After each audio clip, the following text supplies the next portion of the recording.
नमस्कार, one page YouTube channel में आपका स्वागत है। आज सुनिए मुंशी प्रेमचंद की लिखी कहानी निर्वासन। परशुराम वही दालान में ठहरो। मर्यादा क्यों? क्या मुझ में कुछ छूट लग गई? परशुराम, पहले यह बताओ, तुम इतने दिनों कहाँ रहीं? किसके साथ रहीं? किस तरह रहीं? और फिर यहाँ किसके साथ आईं? तब विचार देखी जाएगी। मर्यादा क्या? इन बातों के पूछने का यही वक्त है, फिर अवसर न मिलेगा। परशुराम, हाँ, यही बात है। तुम स्नान करके नदी से तो मेरे साथ ही निकली थी। मेरे पीछे पीछे कुछ देर तक आई भी। मैं पीछे फिर कर तुम्हें देखता जाता था, फिर एकाएक तुम कहाँ गायब हो गई? मर्यादा, तुमने देखा नहीं, नागा साधुओं का एक दल सामने से आ गया। सब आदमी इधर उधर दौड़ने लगे। मैं भी धक्के में पड़कर जाने किधर चली गई। जरा भीड़ कम हुई तो तुम्हें ढूंढने लगी।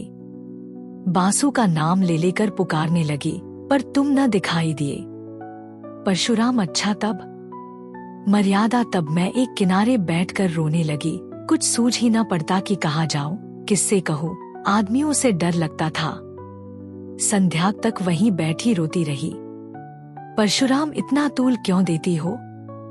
वहां से फिर कहाँ गई? मर्यादा, संध्यान को एक युवक ने आकर मुझसे पूछा, तुम्हारे घर के लोग खो तो नहीं गए हैं? मैंने कहा हाँ। तब उसने तुम्हारा नाम पता ठिकाना पूछा। उसने सब एक किताब पर लिख लिया और मुझसे बोला, मेरे साथ आओ, मैं तुम्हें तुम्हारे घर भेज दूंगा। परशुराम, वह आदमी कौन था? मर्यादा, वहां की सेवा समिति का स्वयं सेवक था।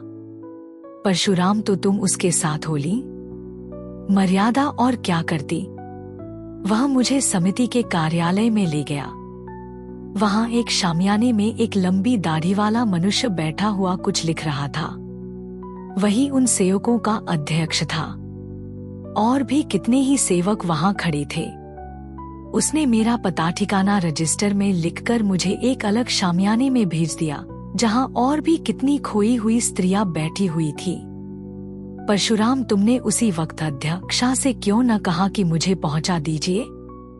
मर्यादा, मैंने एक बार नहीं सैकड़ों बार कहा, लेकिन वह यही कहते रहे, जब तक मेला न खत्म हो जाए और सब खोई हुई स्त्रियां एकत्र न हो जाए, मैं भेजने का प्रबंध नहीं कर सकता। मेरे पास न इतने आदमी हैं, न इतना धन। परशुराम, धन की तुम्हें क्या कमी थी? कोई एक सोने की चीज बेच देती तो काफी रुपए मिल जाते। मर्यादा, आदमी तो नहीं थे। परशुराम, तुमने यह कहा था कि खर्च की कुछ चिंता न कीजिए, मैं अपना गहना बेचकर अदा कर दूंगी। मर्यादा, नहीं, यह तो मैंने नहीं कहा। परशुराम, तुम्हें उस दशा में भी गहने इतने प्रिय थे? मर्यादा, सब स्त्रियां कहने लगी, घबराई क्यों जाती हो? यहाँ किस बात का डर है? हम सभी जल्द से जल्द अपने घर पहुंचना चाहती हैं, मगर क्या करें? तब मैं भी चुप हो रही। परशुराम, और सब स्त्रियां कुएं में गिर पड़ती तो तुम भी गिर पड़ती? मर्यादा, जानती तो थी कि यह लोग धर्म के नाते मेरी रक्षा कर रहे हैं, कुछ मेरे नौकर या मजूर नहीं हैं, फिर आग्रह किस मुंह से करती? यह बात भी है कि बहुत सी स्त्रियों को वहां देखकर मुझे कुछ तसल्ली हो गई। परशुराम, हाँ, इससे बढ़कर तस्कीन की और क्या बात हो सकती थी? अच्छा, वहां क्या दिन तस्कीन का आनंद उठाती रही? मेला तो दूसरे ही दिन उठ गया होगा। मर्यादा, रात भर मैं स्त्रियों के साथ उसी शामियाने में रही। परशुराम, अच्छा, तुमने मुझे तार क्यों न दिलवा दिया? मर्यादा, मैंने समझा, जब यह लोग पहुंचाने को कहते ही हैं, तो तार क्यों दूं? परशुराम, खैर, रात को तुम वहीं रहीं। युवक बार बार भीतर आते जाते रहे होंगे। मर्यादा, केवल एक बार एक सेवक भोजन के लिए पूछने आया था। जब हम सबों ने खाने से इनकार कर दिया तो वह चला गया और फिर कोई न आया। मैं रात भर जागती ही रही। परशुराम, यह मैं कभी न मानूंगा कि इतने युवक वहां थे और कोई अंदर न गया होगा।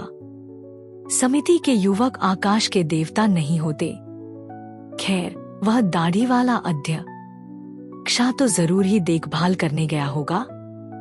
मर्यादा, हाँ, वह आते थे, पर द्वार पर से पूछ पूछ कर लौट जाते थे। हाँ, जब एक महिला के पेट में दर्द होने लगा था तो 2-3 बार दवाएं पिलाने आए थे। परशुराम निकली न वही बात।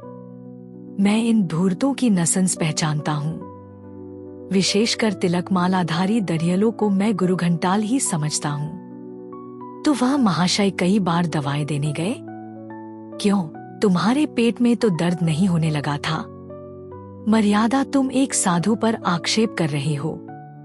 वह बेचारे एक तो मेरे बाप के बराबर थे, दूसरे आंखें नीची किए रहने के सिवाय कभी किसी पर सीधी निगाह नहीं करते थे। परशुराम, हाँ, वहाँ सब देवता ही देवता जमा थे। खैर, तुम रात भर वहाँ रही। दूसरे दिन क्या हुआ? मर्यादा दूसरे दिन भी वहीं रही। एक स्वयंसेवक हम सब स्त्रियों को साथ लेकर मुख्य मुख्य पवित्र स्थानों का दर्शन कराने गया। दोपहर को लौटकर सबों ने भोजन किया। परशुराम, तो वहां तुमने सैर सपाटा भी खूब किया, कोई कष्ट न होने पाया। भोजन के बाद गानाब जाना हुआ होगा? मर्यादा, गानाब जाना तो नहीं, हाँ, सब अपना अपना दुखड़ा रोती रहीं। शाम तक मेला उठ गया तो 2 सेवक हम लोगों को लेकर स्टेशन पर आए। परशुराम, मगर तुम तो आज 7वें दिन आ रही हो और वह भी अकेली? मर्यादा, स्टेशन पर एक दुर्घटना हो गई। परशुराम, हाँ, यह तो मैं समझ ही रहा था। क्या दुर्घटना हुई?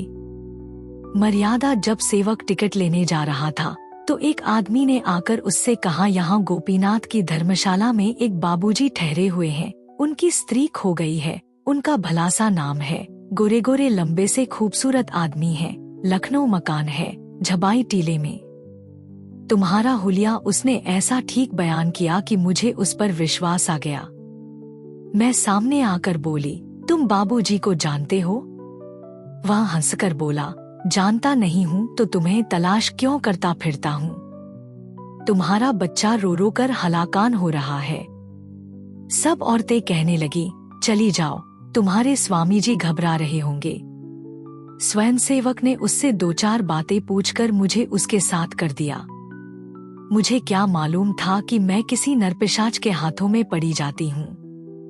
दिल में खुशी थी कि अब बासु को देखूंगी, तुम्हारे दर्शन करूंगी। शायद इसी उत्सुकता ने मुझे असावधान कर दिया। परशुराम, तो तुम उस आदमी के साथ चल दी? वह कौन था? मर्यादा, क्या बतलाऊं कौन था? मैं तो समझती हूँ कोई दलाल था। परशुराम, तुम्हें यह न सूझी कि उससे कहती, जाकर बाबूजी को भेज दो? मर्यादा, अदिन आते हैं तो बुद्धि भ्रष्ट हो जाती है। परशुराम, कोई आ रहा है। मर्यादा, मैं गुसलखाने में छिपी जाती हूँ। परशुराम, आओ भाभी, क्या अभी सोई नहीं? 10 तो बज गए होंगे। भाभी, वासुदेव को देखने को जी चाहता था भैया, क्या सो गया? परशुराम, हाँ, वह तो अभी रोते रोते सो गया है। भाभी, कुछ मर्यादा का पता मिला? अब पता मिले तो भी तुम्हारे किस काम की? घर से निकली हुई स्त्रियां थान से छूटी हुई घोड़ी है जिसका कुछ भरोसा नहीं। परशुराम, कहाँ से कहाँ मैं उसे लेकर नहाने गया। भाभी, होनहार है भैया, होनहार। अच्छा, तो मैं जाती हूँ। मर्यादा, बाहर आकर, होनहार नहीं है, तुम्हारी चाल है।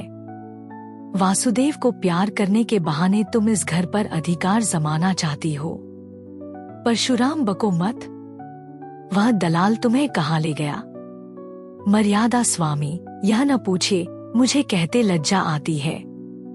परशुराम, यहाँ आते तो और भी लज्जा आनी चाहिए थी। मर्यादा, मैं परमात्मा को साक्षी देती हूँ कि मैंने उसे अपना अंग भी स्पर्श नहीं करने दिया। परशुराम, उसका हुलिया बयान कर सकती हो? मर्यादा, सावला सा छोटे डील का आदमी था, नीचा कुर्ता पहने हुए था। परशुराम, गले में ताबीजें भी थी? मर्यादा, हाँ, थी तो। परशुराम, वह धर्मशाले का मेहतर था।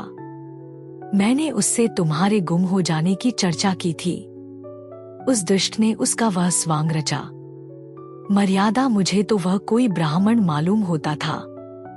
परशुराम, नहीं, मेहतर था। वह तुम्हें अपने घर ले गया? मर्यादा हा। उसने मुझे तांगे पर बैठाया और एक तंग गली में एक छोटे से मकान के अंदर ले जाकर बोला, तुम यहीं बैठो, तुम्हारे बाबूजी यहीं आएंगे। अब मुझे विदित हुआ कि मुझे धोखा दिया गया। रोने लगी। वह आदमी थोड़ी देर के बाद चला गया और एक बुढ़िया आकर मुझे भांति भांति के प्रलोभन देने लगी। सारी रात रोकर काटी। दूसरे दिन दोनों फिर मुझे समझाने लगे कि रो रो कर जान दे दोगी, मगर यहाँ कोई तुम्हारी मदद को न आएगा। तुम्हारा एक घर छूट गया, हम तुम्हें उससे कहीं अच्छा घर देंगे जहाँ तुम सोने के कौर खाओगी और सोने से लद जाओगी।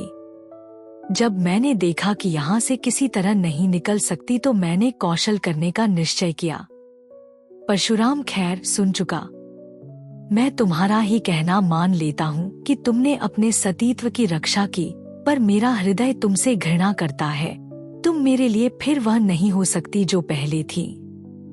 इस घर में तुम्हारे लिए स्थान नहीं है। मर्यादा स्वामी जी, यह अन्याय न कीजिए। मैं आपकी वही स्त्री हूँ जो पहले थी। सोचिए मेरी क्या दशा होगी। परशुराम, मैं यह सब सोच चुका और निश्चय कर चुका। आज 6 दिन से यही सोच रहा हूँ। तुम जानती हो कि मुझे समाज का भय नहीं है। छूत विचार को मैंने पहले ही तिलांजलि दे दी, देवी देवताओं को पहले ही विदा कर चुका, पर जिस स्त्री पर दूसरी निगाहें पड़ चुकी, जो 1 सप्ताह तक न जाने कहां और किस दशा में रही, उसे अंगीकार करना मेरे लिए असंभव है। अगर यह अन्याय है तो ईश्वर की ओर से है, मेरा दोष नहीं। मर्यादा, मेरी विवशता पर आपको जरा भी दया नहीं आती। परशुराम, जहां घृणा है वहां दया कहाँ। मैं अब भी तुम्हारा भरण पोषण करने को तैयार हूँ। जब तक जीऊंगा तुम्हें अन्न वस्त्र का कष्ट न होगा, पर तुम मेरी स्त्री नहीं हो सकती। मर्यादा, मैं अपने पुत्र का मुंह न देखूं अगर किसी ने मुझे स्पर्श भी किया हो। परशुराम, तुम्हारा किसी अन्य पुरुष के साथ क्षण भर भी एकांत में रहना तुम्हारे पतिव्रत को नष्ट करने के लिए बहुत है। यह विचित्र बंधन है, रहे तो जन्म जन्मांतर तक रहे, टूटे तो क्षण भर में टूट जाए। तुम ही बताओ, किसी मुसलमान ने जबरदस्ती मुझे अपना उच्छिष्ट भोजन खिला दिया होता तो तुम मुझे स्वीकार करती? मर्यादा, वह तो दूसरी बात है। परशुराम, नहीं, एक ही बात है। जहां भावों का संबंध है वहां तर्क और न्याय से काम नहीं चलता। यहाँ तक कि अगर कोई कह दे कि तुम्हारे पानी को मेहतर ने छू लिया है, तब भी उसे ग्रहण करने से तुम्हें घृणा आएगी। अपने ही दिल से सोचो कि तुम्हारे साथ न्याय कर रहा हूँ या अन्याय। मर्यादा, मैं तुम्हारी छुई हुई चीजें न खाती, तुमसे पृथक रहती, पर तुम्हें घर से तो न निकाल सकती थी। मुझे इसीलिए न दुत्कार रहे हो कि तुम घर के स्वामी हो और समझते हो कि मैं इसका पालन करता हूँ। परशुराम, यह बात नहीं है। मैं इतना नीच नहीं हूँ। मर्यादा, तो तुम्हारा यह अंतिम निश्चय है। परशुराम, हाँ, अंतिम। मर्यादा, जानते हो इसका परिणाम क्या होगा? परशुराम, जानता भी हूँ और नहीं भी जानता। मर्यादा, मुझे वासुदेव को ले जाने दोगे? परशुराम, वासुदेव मेरा पुत्र है। मर्यादा, उसे एक बार प्यार कर लेने दोगे? परशुराम, अपनी इच्छा से नहीं, तुम्हारी इच्छा हो तो दूर से देख सकती हो। मर्यादा, तो जाने दो, न देखूंगी। समझ लूंगी कि विधा भी हूँ और बाज भी। चलो मन, अब इस घर में तुम्हारा निबाह नहीं। चलो जहाँ भाग्य ले जाए। अगर आपको यह कहानी पसंद आई तो सब्सक्राइब करें और बेल आइकन दबाएं। अपने सुझाव कमेंट बॉक्स में बताएं। अगली कहानी तक शब्दों की दुनिया में डूबे रहे। धन्यवाद।